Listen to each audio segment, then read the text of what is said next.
Welcome to Success Sign. I hope आप सभी बहुत अच्छे से होंगे, अपने आने वाले एग्जाम की तैयारी भी बहुत अच्छे से कर रहे होंगे। चलिए स्टार्ट करते हैं। हम लोगों को क्या पढ़ना है, हम लोग क्या पढ़ रहे हैं, एक्सटेंशन ना। तो हम लोगों ने कई योजनाएं, मतलब 4-5 योजनाओं को हम लोगों ने देखा था। पहली जो योजना थी वो देखा हम लोगों ने, वो योजना क्या थी शांति निकेतन योजना। इसे ही श्री निकेतन के नाम से जानते हैं। कौन सी योजना थी? शांति निकेतन योजना।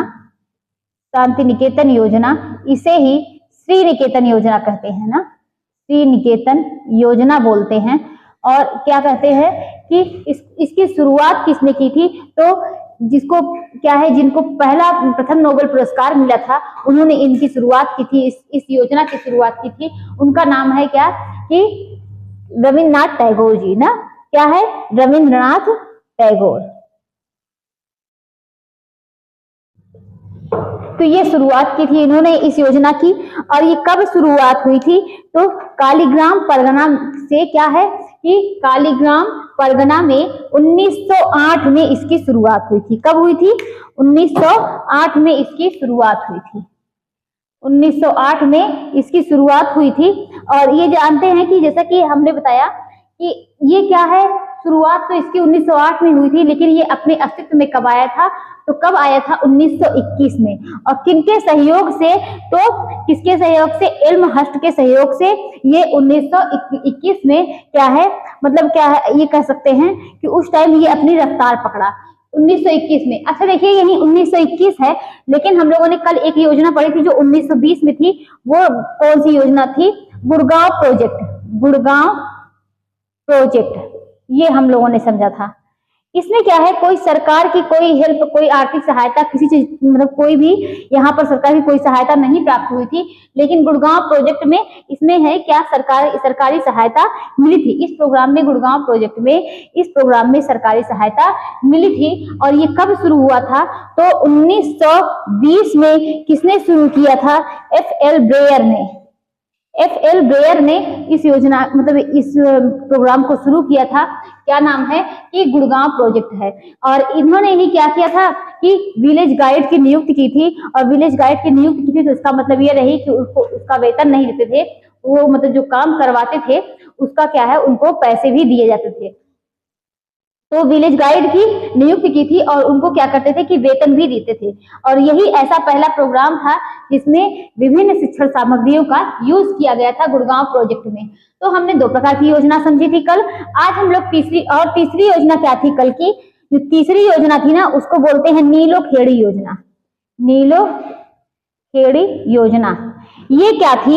ये जो है भारत के विभाजन के समय सन 1947 में क्या है कि जब जो मतलब पाकिस्तान चले गए थे, जो पाकिस्तान से भारत आए थे, उनको शरण देने के लिए इस योजना की शुरुआत की गई थी। ये कहां से? तो इसकी शुरुआत कहां से हुई थी कि हरियाणा, मतलब हरियाणा का एक गांव था नीलो खेड़ी। क्या है? नीलो खेड़ी क्या है? हरियाणा का गांव था। हरियाणा का गांव था जहां की जमीन जो है बंजर थी ना, और जंगल थे।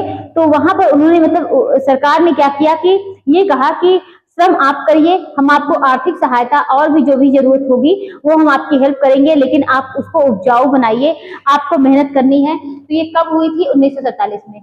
उसके बाद हम लोगों ने चौथी जो योजना देखी थी वो देखा था मारथंडम योजना। मारथंडम कार्यक्रम।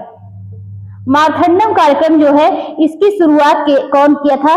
1928 में डॉक्टर स्पेंसर हेयर ने।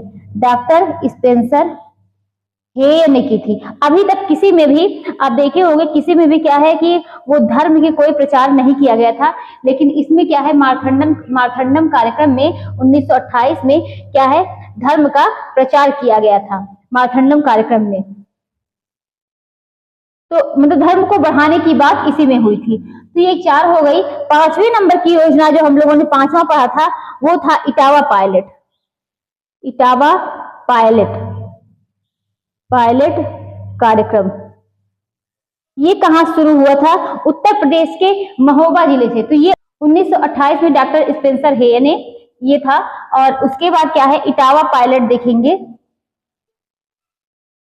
इटावा पायलट, तो इटावा पायलट की बात करेंगे तो ये कब शुरुआत हुई थी? 1948 में। 1948 में। तो ये हम लोगों ने 5 इस तरीके की योजना जो है, 5 योजना के बारे में हम लोगों ने समझा था। किसकी शुरुआत किसने की थी? शांति निकेतन की 1908 में शुरुआत हुई, रविन्द्रनाथ टैगोर ने की। और क्या है मतलब जो ये अपनी रफ्तार को कब पकड़ा? 1921 में। गुड़गांव प्रोजेक्ट की बात करेंगे 1920 में FL ब्रेयर ने इसकी शुरुआत की थी। और नेलो खेड़ी की बात करेंगे योजना की, तो ये 1947 में शुरू हुआ था। हरियाणा का गांव एक था नीलो खेड़ी। और मारथंडम कार्यक्रम की बात करेंगे 1928 में डॉक्टर स्पेंसर हे ने इसकी शुरुआत की थी। इसी में धार्मिक प्रचार की बात की गई थी, धर्म को बढ़ाने की बात की गई थी। इटावा पायलट की बात करेंगे तो ये क्या है? 1948 में। तो अब आगे देखते हैं।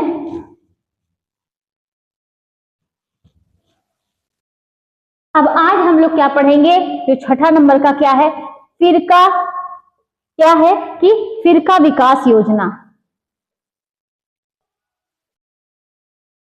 फिरका विकास योजना की शुरुआत किसने की थी? तो फिरका विकास योजना की शुरुआत मद्रास सरकार के द्वारा की गई थी। किसके द्वारा? मद्रास सरकार के द्वारा की गई थी। तो फिरका विकास की योजना, जो फिरका विकास योजना की शुरुआत मद्रास सरकार के द्वारा की गई थी। तो ये हमने ये समझा। अच्छा, ये है कि मद्रास सरकार के द्वारा की गई थी कब? 1946 में। और 34 फिरकों से इसकी शुरुआत की गई थी। कितने फिरकों से? 1946 में 34 फिरकों से। अब ये फिरका होता क्या है? जैसे कि आप लोग जानते ही हैं, क्या कहते हैं, कोई मोहल्ला ना, कस्बा, मतलब क्या मतलब मोहल्ला बोलते हैं कि मोहल्ला क्या है? ये इस मोहल्ले में, तो वो मोहल्ला जैसे होता है वैसे ही क्या होता है? एक फिरका होता है। तो फिरका क्या होता है? फिरका विकास योजना मद्रास सरकार के द्वारा शुरू की गई थी। कब? 1946 में। कितने फिरकों से? 34 फिरकों से इसकी शुरुआत की गई थी। अच्छा, और देखते हैं कि फिरका विकास योजना जो है वो गांधी जी के द्वारा, फिरका विकास योजना गांधी जी के द्वारा चलाया गया स्वरोजगार कार्यक्रम से प्रभावित होकर यह शुरू किया गया था। चलाया गया स्वरोजगार कार्यक्रम से प्रभावित होकर चलाया गया था। तो फिरका विकास योजना जो है वो गांधी जी के द्वारा चलाया गया स्वरोजगार कार्यक्रम से प्रभावित होकर क्या है कि मद्रास सरकार ने चलाया था। किसने? फिरका विकास योजना की शुरुआत किसने की थी? मद्रास सरकार ने। कब? 1946 में की थी। कितने फिरकों से? तो 34 फिरकों से इसकी शुरुआत की गई थी। और फिरका विकास योजना क्या है? किससे प्रभावित होकर चलाया गया था? तो गांधी जी के स्वरोजगार कार्यक्रम से क्या है? प्रभावित होकर ये मद्रास सरकार ने इसे चलाया था। तो और क्या है, इस दोनों का उद्देश्य क्या था? इन दोनों का मतलब दोनों जो योजनाएं थी, एक स्वरोजगार कार्यक्रम था, दूसरा क्या है? फिरका विकास योजना था। तो इन दोनों का उद्देश्य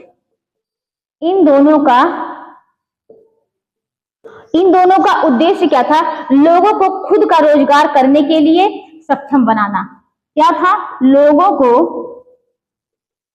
खुद का रोजगार करने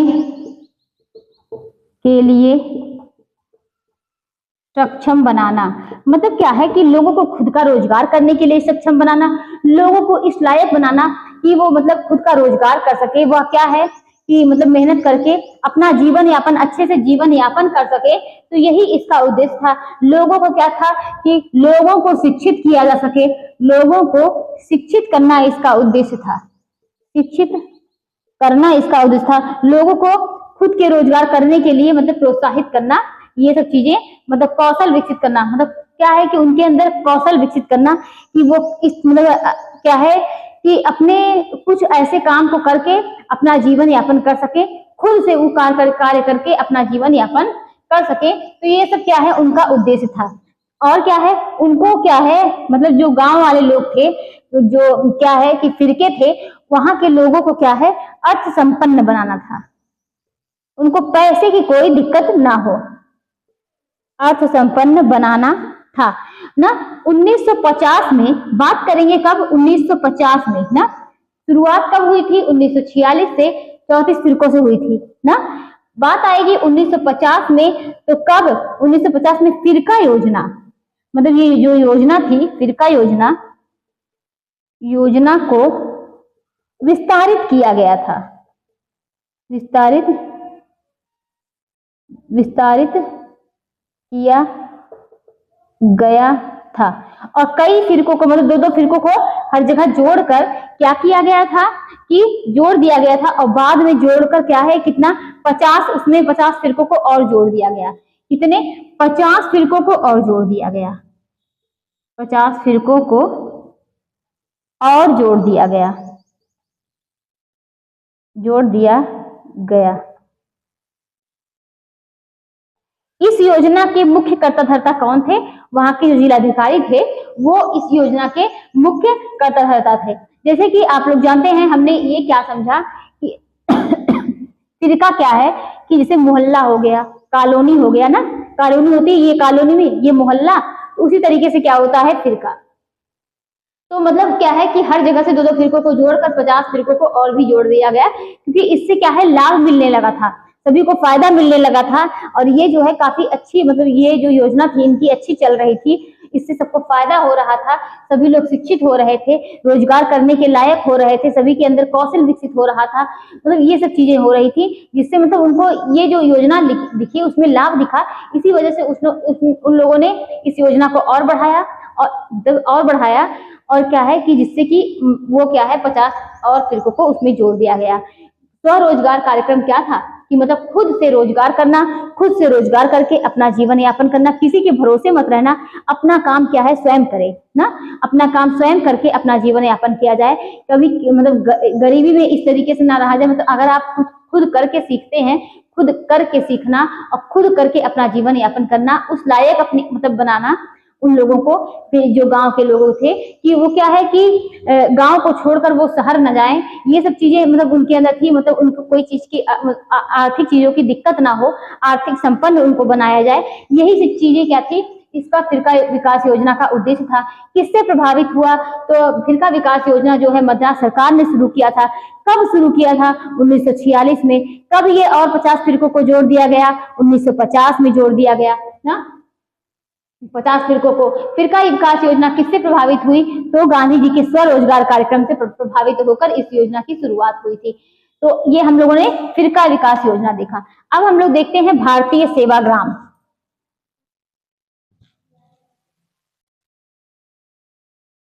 नेक्स्ट क्या देखेंगे कि भारतीय सेवाग्राम, भारतीय सेवाग्राम। तो भारतीय सेवाग्राम जो है यानी इंडियन विलेज सर्विस, तो भारतीय सेवाग्राम इंडियन विलेज सर्विस, इसका सूत्रपात कब हुआ था? 1908 में इसका सूत्रपात हुआ, इसका सूत्रपात हुआ। कब? 1908 में इसका सूत्रपात हुआ। न्यूयॉर्क के किसने शुरू किया? तो न्यूयॉर्क के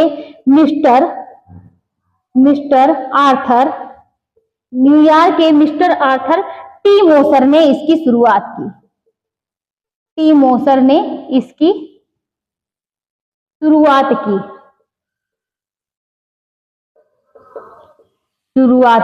तो न्यूयॉर्क के मिस्टर आर्थर टी मोसर ने इसकी शुरुआत की थी भारतीय सेवाग्राम की। कब मतलब इसकी नींव रखी गई, कब ये शुरुआत किया गया? 1908 में। और न्यूयॉर्क के मिस्टर आर्थर टी मोसर ने इस योजना की शुरुआत की थी।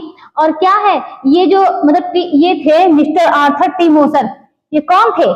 ये एक मतलब क्या है कि आप कह सकते हैं ये कौन थे? ये विदेशी थे। ये क्या है? ये विदेशी थे। और ये भारत में कैसे चला, ये भारत में ये योजना कैसे चली? तो भारत के एक मतलब एक व्यक्ति थे जो क्या है इस योजना से प्रभावित होकर, वो रहते अमेरिका थे और इस योजना से मतलब देखे कि वहां पर ये योजना बहुत तेजी से चल रही है। उन्होंने सोचा कि अगर ये इस योजना को भारत में ले आया जाए तो भारत भी क्या है बहुत अच्छा, इससे भारत को भी बहुत अच्छा प्रभाव पड़ेगा। तो ही क्या है, उन्होंने इनसे बात करके इन दोनों लोगों ने मिलकर उसके बाद क्या है, इस योजना की शुरुआत भारत में हुई थी। चलिए समझते हैं, न्यूयॉर्क के मिस्टर आर्थर टी मोसन ने इसकी शुरुआत की थी ना, और भारत के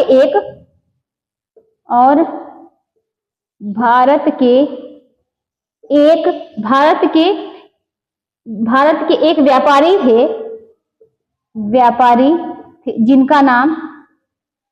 जिनका नाम श्री वीएन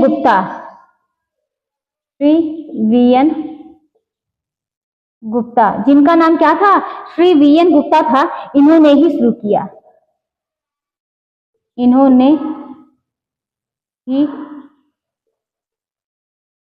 शुरू किया। तो हमने क्या समझा, भारतीय सेवाग्राम जो है 1908 में इसका सूत्रपात हुआ और न्यूयॉर्क के मिस्टर आर्थर टी मोसन ने इसकी शुरुआत की, और भारत के एक व्यापारी जिनका नाम क्या था, श्री वीएन गुप्ता, क्या था, श्री वीएन गुप्ता था, जिन्होंने ही क्या है, इन्होंने ही इसको शुरू किया। और क्या है कि इन्होंने शुरू किया था, वीएन गुप्ता जो है, वीएन गुप्ता ये थे तो यहीं के, लेकिन अमेरिका में क्या करते थे, अमेरिका में रहते थे,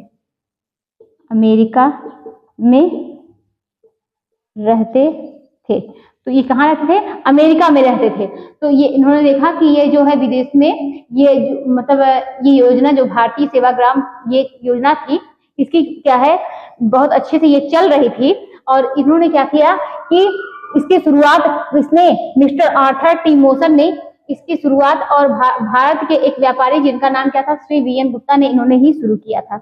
अच्छा, ये देखेंगे कि इंडियन विलेज सर्विस 1908 में इसका सूत्रपात हुआ था। न्यूयॉर्क के मिस्टर आर्थर टी मोसन ने इसकी शुरुआत की, और भारत के एक व्यापारी जिनका नाम क्या था, श्री वीएन गुप्ता। क्या क्या याद रखना है, 1908 में इसका सूत्रपात हुआ, किसका, भारतीय सेवाग्राम का, इंडियन विलेज सर्विस।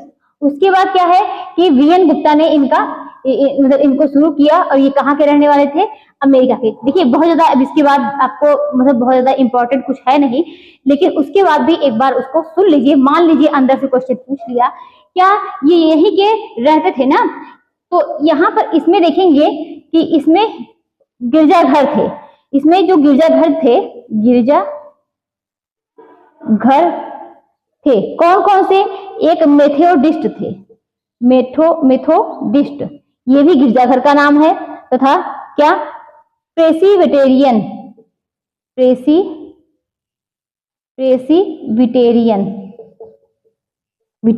ये दो क्या थे, गिरजाघर थे। इनके माध्यम से ये योजना चलाई गई, के माध्यम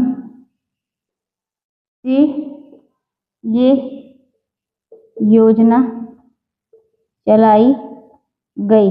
तो ये दो गिरजाघर थे, इनके माध्यम से क्या है, ये भारतीय सेवाग्राम योजना चलाई गई। श्री वीएन गुप्ता ने क्या सोचा, वीएन गुप्ता ने सोचा कि भारत में की योजना भारत में आए तो भारत के लोगों का भी यहाँ पर फायदा हो जाएगा, इसीलिए वो क्या किए, इनसे संपर्क करके, ये योजना जो है वहां पर चल रही थी, अमेरिका में, तो उन्होंने सोचा कि अगर भारत में ये योजना आ जाए तो यहाँ के लोगों को भी फायदा होगा, भारत के लोगों को भी फायदा होगा।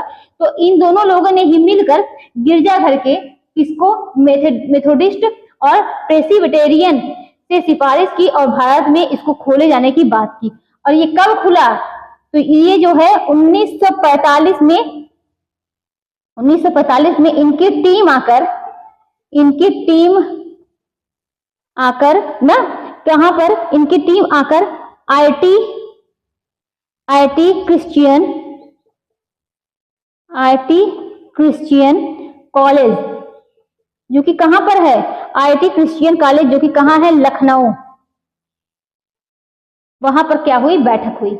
एक बार फिर समझिए कि भारतीय सेवाग्राम योजना, इसका सूत्रपात हुआ था 1908 में, और न्यूयॉर्क के मिस्टर आर्थर टी मोसन ने ये क्या है, इस योजना की शुरुआत की।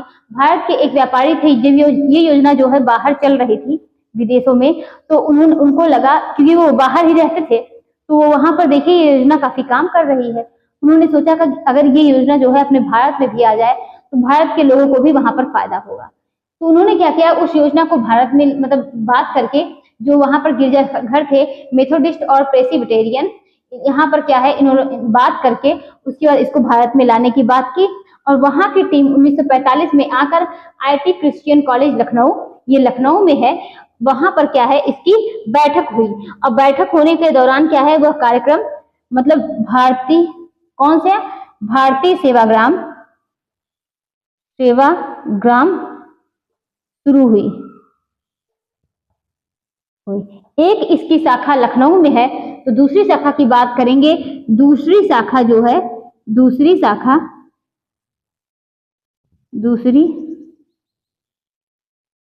शाखा कहाँ है, एटा में। तो दूसरी शाखा कहाँ पर है, एटा में है। तो ये आप लोगों ने क्या समझा, भारतीय सेवाग्राम, इसकी शुरुआत किसने की थी, कब हुई, कब, मतलब यहाँ कहाँ पर दो इसकी शाखा है। अगर इसकी बात की जाए तो इसका उद्देश्य क्या है, इसका उद्देश्य था ग्रामीण जीवन का विकास करना ना। ग्रामीण जीवन का क्या, जैसे कि सारी योजनाएं होती हैं, सबका उद्देश्य, जितनी योजनाएं चलती हैं ज्यादातर गाँव के लिए, कि सबका मतलब क्या है, सबको शिक्षित करना, सबको जागरूक करना, उनके मतलब ग्रामीण जीवन का विकास करना, वह अपने जीवन को बहुत अच्छे से जी सके, और क्या है, उनको उस लायक बनाना कि वो खुद से करके अपने मतलब अपना क्या है, जीवन यापन कर सके। वहां पर रोजगार को बढ़ावा देना कि कुछ ऐसे रोजगार वहां पर खुल जाए, जो लघु कुटीर उद्योग वगैरह कुछ ऐसे खुल जाए कि जिससे क्या है कि सबको रोजगार मिल जाए और वह जीवन यापन अपना अच्छे से कर सके। तो लोगों को जागरूक करना था। सरकार की योजना जो चलाती, मतलब उसमें क्या है, लोगों की हेल्प करना। जो भी सरकार की योजना चलाती हो, उन योजना को क्या है कि जो सरकार द्वारा जो योजना चलती है, उन योजना का क्या है, उनको हेल्प करना, उनको क्या है, बढ़ावा देना, इस योजना का क्या है, उद्देश्य था। अच्छा, अब आगे क्या देखते हैं, फ्रेडरिक निकल्सन का सहकारी आंदोलन। फ्रेडरिक निकल्सन का सहकारी, फ्रेडरिक निकल्सन का सहकारी आंदोलन। तो फ्रेडरिक निकल्सन का सहकारी आंदोलन, अब ये अगर बात की जाए तो सहकारी का अर्थ क्या होता है। सहकारी का अर्थ होता है कुछ जो है, कुछ हिस्सा सरकार का होता है, कुछ हिस्सा क्या है, व्यक्तियों का, मतलब व्यक्ति का होता है। तो ये क्या कहलाता है, सहकारी। तो फ्रेडरिक निकल्सन का सहकारी आंदोलन भारत में पहली बार, भारत में पहली बार फ्रेडरिक निकल्सन ने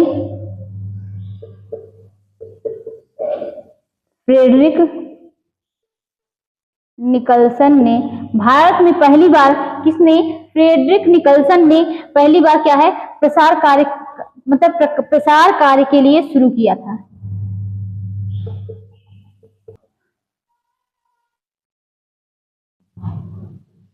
के लिए शुरू किया था। कब, 1895 से 1897 तक। ये क्या है, भारत के प्रसार कार्य के लिए शुरू किया गया था आंदोलन।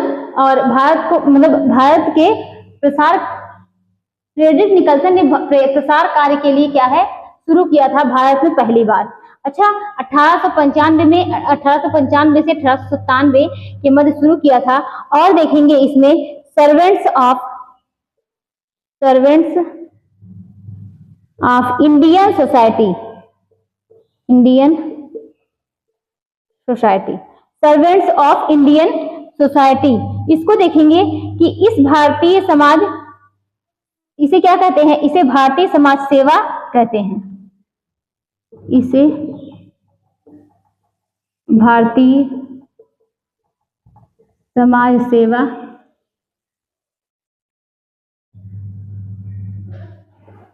कहते हैं। तो हम लोगों ने क्या देखा, फ्रेडरिक निकल्सन का सहकारी आंदोलन कब शुरू हुआ था, तो ये प्रसार कार्य के लिए शुरू किया गया था 1895 से 1897। बात करेंगे नेक्स्ट, तो क्या है, सर्वेंट्स ऑफ इंडियन सोसाइटी, इसे भारतीय समाज सेवा कहते हैं। इसे क्या कहते हैं, भारतीय समाज सेवा कहते हैं। ये मद्रास के गांव कहाँ,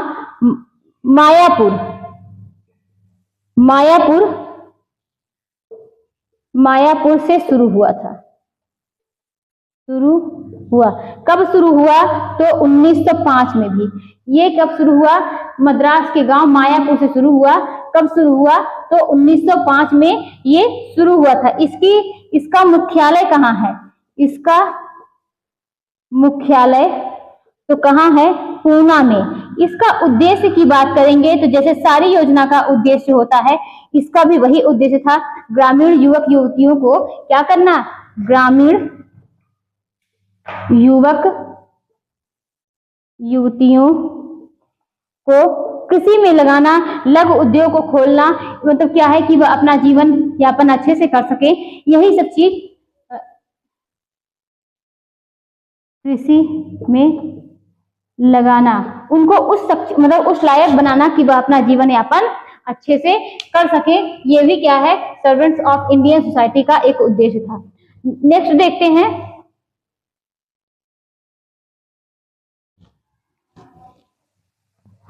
कि सर डेनियल हैमिल्टन की ग्रामीण पुनर्निर्माण योजना।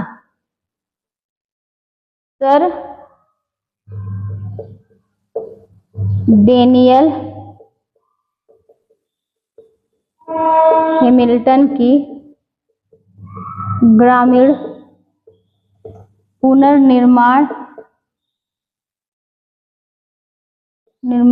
योजना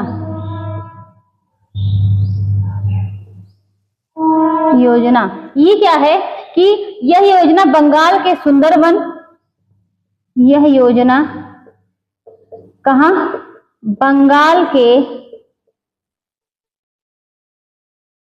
सुंदरवन से शुरू हुआ। सुंदरवन क्या है? सुंदरवन क्षेत्र से यह कार्यक्रम शुरू हुआ। और कब शुरू हुआ तो इसकी बात करेंगे, कब शुरू हुआ था? 1903 में 1903 में शुरू हुआ। इन्होंने मॉडल गांव योजना चलाई थी। जैसे किसी चीज का मॉडल बनाया जाता है ना, तो ऐसे गांव का भी उन्होंने मॉडल बनाकर मॉडल गांव योजना चलाई थी, सर डेनियल हैमिल्टन की ग्रामीण पुनर्निर्माण योजना। उसके बाद नेक्स्ट देखते हैं क्या? नेक्स्ट था grow more food campaign. More food campaign, ये जब हम क्या है,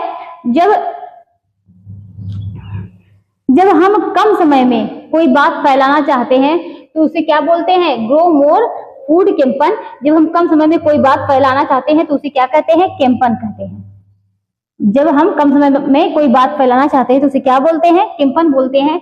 ग्रो मोर फूड कैंपेन ये कब शुरू हुआ था? तो ये 1942 में कृषि उत्पादन को बढ़ावा देने के लिए, कृषि उत्पादन को बढ़ावा देने के लिए चलाया गया ना। अब देखेंगे आदर्श सेवा संघ। नेक्स्ट आदर्श सेवा संघ पोहरी, ब्रैकेट में क्या? ग्वालियर। इसकी शुरुआत जो है वो किसने की थी? तो इसकी शुरुआत कर्नल सितोले। इसकी शुरुआत किसने की थी? तो कर्नल सितोले ने की। इन्होंने 232 गांवों को क्या किया था कि मतलब लक्ष्य रख के आप कह सकते हैं 232 गांवों का भार उठाने की बात की थी। 222 आप ये भी कह सकते हैं 232 गांवों को ये क्या किए थे कि गोद ले लिए थे, उनके बेहतर करने के लिए कि वो बेहतर तरीके से वहां के लोग जी सके, बेहतर तरीके से वहां के लोग क्या है अपना जीवन यापन कर सके। उनकी जो आर्थिक सहायता थी उनको उस लायक बनाना, उनको शिक्षित करना, ये सब क्या है उनका उद्देश्य था। कितने गांव की? तो 232 गांव की। 232 गांव की क्या था उनका उद्देश्य था। आदर्श सेवा संघ पोहरी, यानी इसकी शुरुआत किसने की थी? कर्नल सितोले ने की थी। किसने की थी? तो कर्नल सितोले ने की थी। अब कितने गांवों को बेहतर बनाना था? तो 232 गांवों को बेहतर बनाना इनका उद्देश्य था। और सर्वोदय कार्यक्रम तो हम लोग जानते ही हैं, सर्वोदय कार्यक्रम जो है महात्मा गांधी के द्वारा चलाया गया था। कब, कहां पर? तो मुंबई से चलाया गया था सर्वोदय कार्यक्रम। नेक्स्ट देखते हैं कि अब हम लोग क्या बात करेंगे, कुछ महान व्यक्तित्व के बारे में। महान व्यक्तित्व के बारे में बात करेंगे तो पहला क्या है, वंदना शिवा। पहला कौन थी ये, वंदना शिवा। वंदना शिवा जी के बारे में बात करेंगे तो वंदना शिवा जी कौन थी, ये इनके बारे में बात की जाएगी। तो यह एक क्या है, दार्शनिक महिला है। यह एक कैसी महिला है, तो दार्शनिक महिला है। महिला है, यह क्या थी, एक दार्शनिक महिला है। इन्होंने पर्यावरण संरक्षण के लिए काम किया था। पर्यावरण संरक्षण के लिए काम किया था। तो वंदना शिवा यह एक दार्शनिक महिला है। इन्होंने पर्यावरण संरक्षण के लिए क्या किया था, पर्यावरण संरक्षण के लिए काम किया था और नारी अधिकारवादी थी। और ये क्या थी, और नारी अधिकारवादी, नारी अधिकारवादी थी ना, और नारी अधिकारवादी है। इन्होंने क्या किया था, नवदान्या आंदोलन की शुरुआत की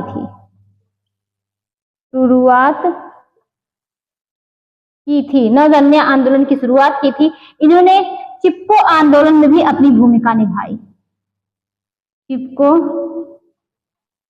आंदोलन में भी अपनी भूमिका निभाई। तो इन्होंने क्या किया कि ये महान व्यक्तित्व के बारे में बात हो रही है। वंदना शिवा जी ये क्या थी, यह एक दार्शनिक महिला थी। इन्होंने पर्यावरण संरक्षण के लिए क्या है, काम किया था और नारी अधिकारवादी ये थी। इन्होंने नवदान्या आंदोलन की शुरुआत की थी। इन्होंने चिपको आंदोलन में भी अपनी भूमिका निभाई थी। अब नेक्स्ट नंबर बात करेंगे अरोड़ा राय।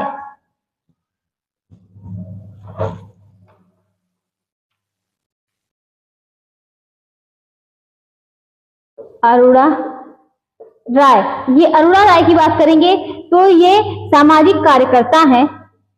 ये सामाजिक कार्यकर्ता है। अरोड़ा राय सामाजिक कार्यकर्ता है। क्या है, आरटीआई क्या है कि आरटीआई यानी क्या है, सूचना का अधिकार। आरटीआई का मतलब सूचना का अधिकार, यानी क्या है कि राइट टू इंफॉर्मेशन।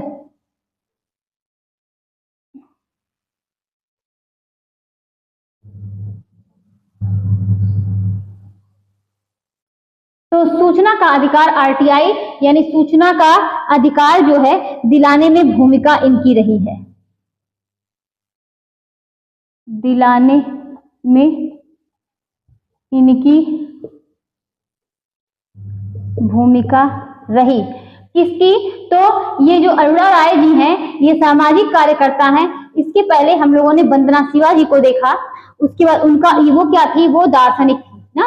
पर्यावरण के क्षेत्र में पर्यावरण क्या है, संरक्षण के लिए उन्होंने काम किया था। चिपको आंदोलन में भी उनका सहयोग था और नवदान्या आंदोलन की उन्होंने शुरुआत की थी।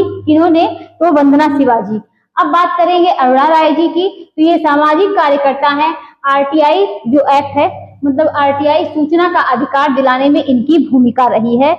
मतलब राइट टू इंफॉर्मेशन, सूचना का अधिकार दिलाने में इनकी भूमिका रही। और ये सूचना का अधिकार लागू हो, इसके लिए ये सूचना का अधिकार लागू हो, इसके लिए क्या किया इन्होंने, 6 अप्रैल 1995 को, अप्रैल 1995 को व्यावर, कहा, ये अजमेर में है, अजमेर के व्यावर में आंदोलन शुरू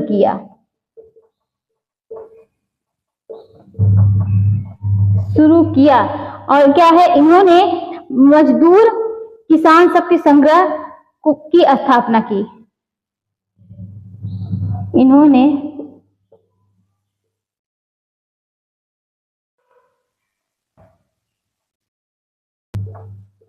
किसान शक्ति संग्रह की स्थापना की। तो ये क्या है, ये किनके बारे में बात हो रही है, अरोड़ा राय जी के बारे में। इन्होंने सूचना का अधिकार लागू हो इसके लिए 6 अप्रैल 1995 में कहा अजमेर के ब्यावर में आंदोलन शुरू किया। अब हम लोग किसके बारे में देखेंगे, तो इलाबेन भट्ट।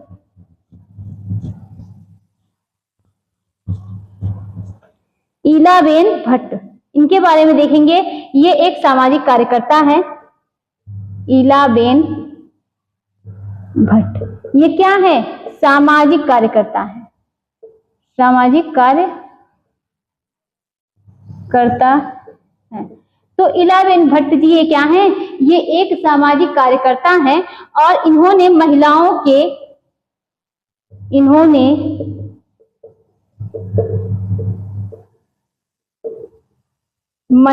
के सामाजिक और आर्थिक विकास, इन्होंने महिलाओं के सामाजिक और आर्थिक विकास के क्षेत्र में काम किया है।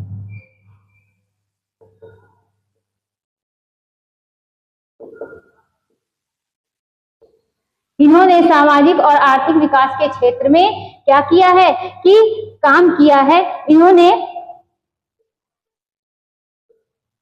कब, 1972 में, इन्होंने 1972 में क्या है, सेवा काम किया ना, सेवा, ये जानते नहीं है। अब ये सेवा क्या है इसको देखते हैं।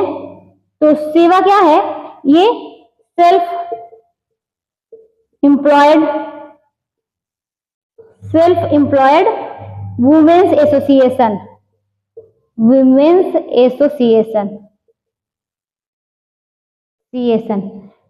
Self employed women's association. तो ये इलाबेन भट्ट की बात हो रही है। इलाबेन भट्ट जी जो है क्या है, एक सामाजिक कार्यकर्ता है।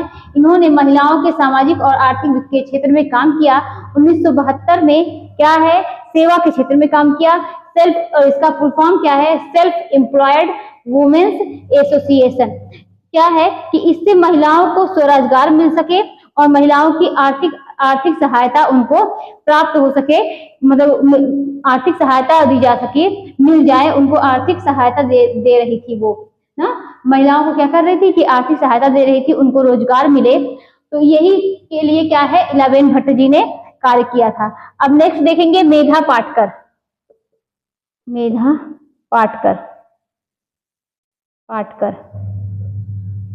अब ये कौन थी, ये भी एक भारतीय सामाजिक कार्यकर्ता थी, भारतीय सामाजिक कार्यकर्ता है।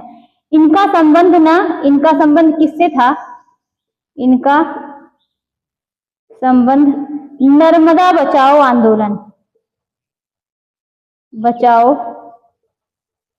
आंदोलन से है, नर्मदा बचाओ आंदोलन से है। इनकी एक बुक थी, इनकी बुक का नाम क्या था, इनकी बुक थी इंडियन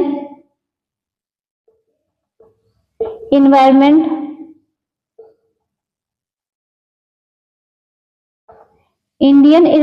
क्या है, माइथ रियलिटी। तो ये क्या है, इनकी बुक का नाम था, कौन, मेधा पाटकर जी के। तो ये क्या है, इनका संबंध किससे था, नर्मदा बचाओ आंदोलन में इन्होंने सहयोग दिया था, या नर्मदा बचाओ आंदोलन से इनका संबंध था। आगे देखते हैं कि मलाला यूसुफजई।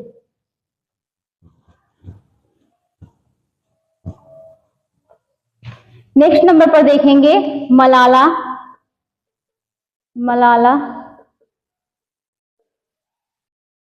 यूसुफजई। तो मलाला यूसुफजई, इन्हें क्या है, नोबेल पुरस्कार मिला था, इन्हें नोबेल पुरस्कार मिला। और इन्हें ना अकेले नोबेल पुरस्कार नहीं मिला था, इन्हें संयुक्त रूप से नोबेल पुरस्कार मिला था। वो भी किसके साथ मिला था, तो इन्हें संयुक्त रूप से नोबेल पुरस्कार मिला था कैलाश सत्यार्थी जी के साथ। किसके साथ, कैलाश सत्यार्थी। जी के साथ इनको संयुक्त रूप से नोबेल पुरस्कार मिला। किन्हें? मलाला यूसुफजई को। इनके बारे में बात करेंगे तो ये कौन थी? ये जो है पाकिस्तानी थी, ये पाकिस्तानी है, ये पाकिस्तानी है मलाला यूसुफजई। ये बच्चों को अधिकार दिलाने, मेन इनकी बात करें तो बच्चों को अधिकार दिलाने के क्षेत्र में इन्होंने क्या है, काम करती थी या काम किया है। दिलाने के क्षेत्र में काम किया है। ये बच्चों को अधिकार दिलाने के क्षेत्र में इन्होंने काम किया है। और ये देखेंगे अंतर्राष्ट्रीय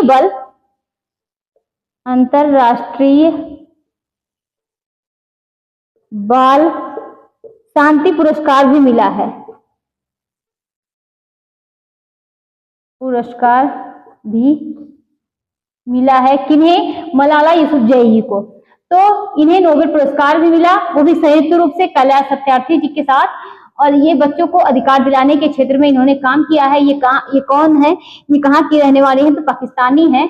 ये अंतर्राष्ट्रीय बाल शांति पुरस्कार भी इन्हें मिला है। ये महिला अधिकारवादी भी थी, महिला अधिकारवादी भी थी। ये महिला अधिकारवादी भी थी। और क्या है कि इनका नाम ना कैलाश सत्यार्थी जी के साथ जोड़ा गया था। इनका मतलब जोड़ा जाता है। इन्हें भी नोबेल पुरस्कार मिला था, वो भी संयुक्त रूप से, क्योंकि दोनों लोग क्या करते थे कि बाल श्रम के विरुद्ध कार्य करते थे। दोनों लोग मतलब दोनों लोग क्या है? कैलाश सत्यार्थी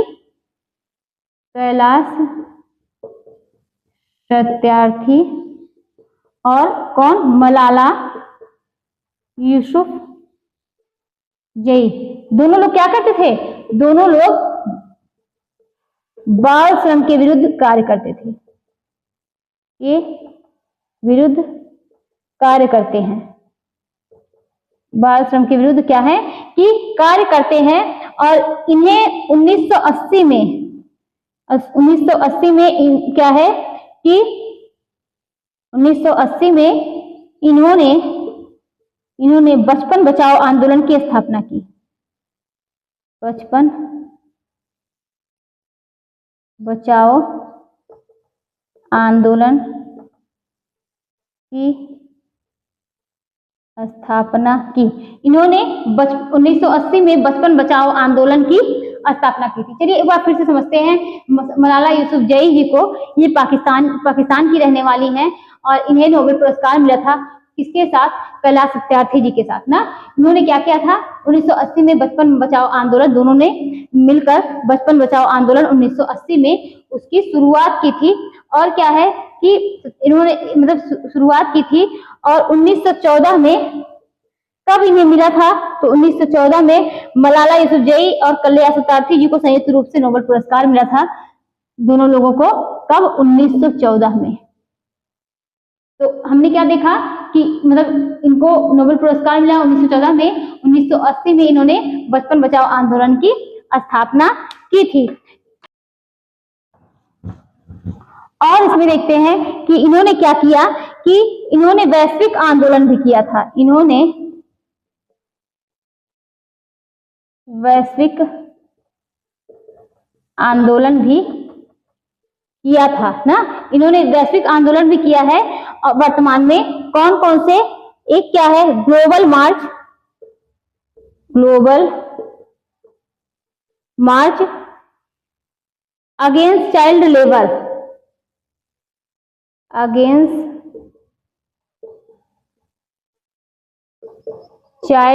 लेबर, ग्लोबल मार्च अगेंस्ट चाइल्ड लेबर। और ब्रैकेट में अगर इसको लिखना चाहें तो लिख सकते हैं कि बाल श्रम के खिलाफ वैश्विक अभियान,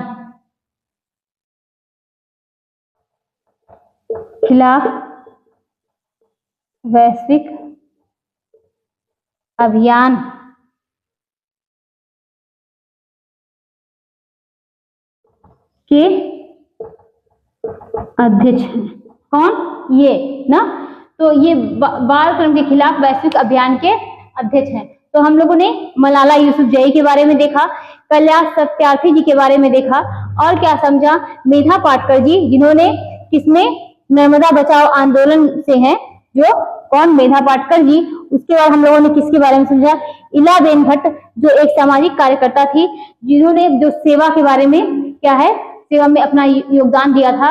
और हमने किसके बारे में समझा, तो वंदना शिवा और अरोड़ा राय। वंदना शिवा के बारे में समझा, ये एक दार्शनिक थी, पर्यावरण क्या है, पर्यावरण संरक्षण के लिए इन्होंने काम किया था। और क्या है कि अरोड़ा राय, ये आरटीआई एक्ट, जो सूचना का अधिकार है, उसके लिए इन्होंने, उसको दिलाने के लिए इन्होंने प्रयास किया था। तो ये कुछ महान व्यक्तित्व थे जिनके बारे में हम लोगों ने जाना, और हमने कुछ योजनाओं, जो कुछ कार्यक्रम थे, उसके बारे में समझा। तो देखिए, ये मतलब एक्सटेंशन की क्लास थी, और ये ज्यादा हम लोग पढ़ेंगे तो एक ही क्लास में हम लोगों को समझ में नहीं आएगा, थोड़ा थोड़ा पढ़ेंगे तो भूलेगा नहीं और समझ में आएगा। इस टाइम क्या है, ऐसा भी बहुत टाइम ना हो कि अगर रिवीजन ना करने को मिले तो भी क्या है कि कुछ मतलब तब भी आपको, आपके माइंड में कुछ चीजें रहनी चाहिए। तो इसी के लिए थोड़ा थोड़ा पढ़िए, वो माइंड में सेट हो जाए। तो इसी के साथ ये क्लास यहीं तक थी। मिलते हैं नेक्स्ट डे किसी और भी मतलब ये एक्सटेंशन की कोई और टॉपिक रहेगी, यही योजनाएं वगैरह रहेंगी, जैसे कि यूनिसेफ रहेगा, WHO, ये सब भी तो पढ़ना है, यही सब हम लोग पढ़ेंगे, इसी पर डिस्कशन चलेगा। तो आज की क्लास यहीं तक थी।